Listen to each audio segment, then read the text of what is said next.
If you've deleted your air intake heater on your 7.3 Powerstroke, you probably did it wrong. Let me explain.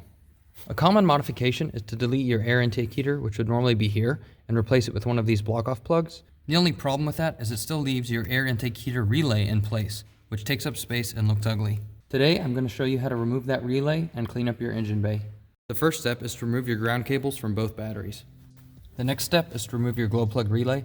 I have the upgraded version. The process is the same if you have the stock. Just remove the 10mm nuts, slide it to the side. There's no need to disconnect the wires. Now that the glow plug relay is out of the way, we can remove the air intake heater relay. Remove these two 13mm nuts and these two 10mm nuts. It's also held to the base with two 10mm nuts.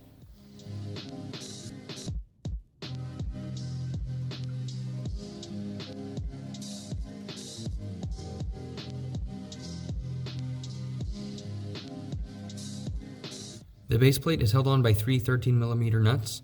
Loosen the nuts and you can slide out the base plate.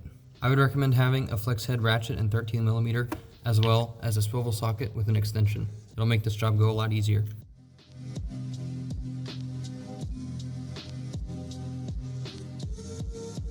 With the base plate removed, you should see these three wires that were previously attached to the relay. Take a pair of wire cutters and cut them off.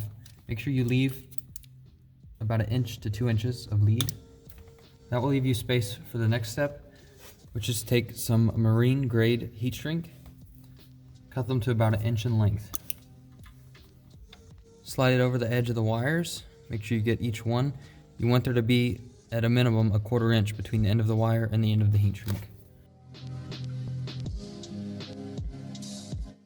Heat it up with your preferred method.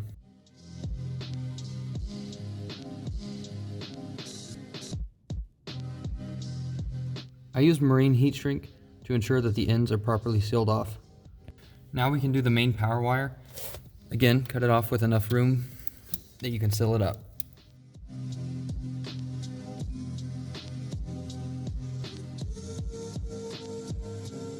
Now that this wire is exposed, you can undo the tape and pull off the end. To seal off the big wire, I prefer to use vacuum cap plugs. Make sure yours has a snug fit. When you're installing the vacuum cap, make sure you use marine grade sealant.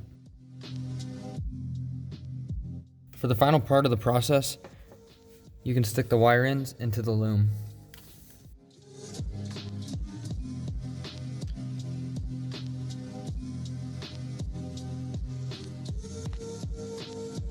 With the wires taken care of, we can work on modifying the base plate.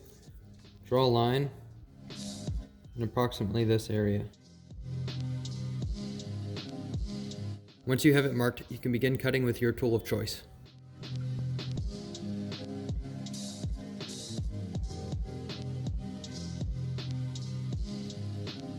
Painting is optional, but I do prefer it for rust protection.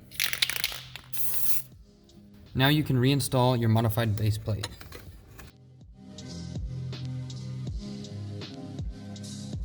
With the base plate secured, you can reinstall your glow plug relay.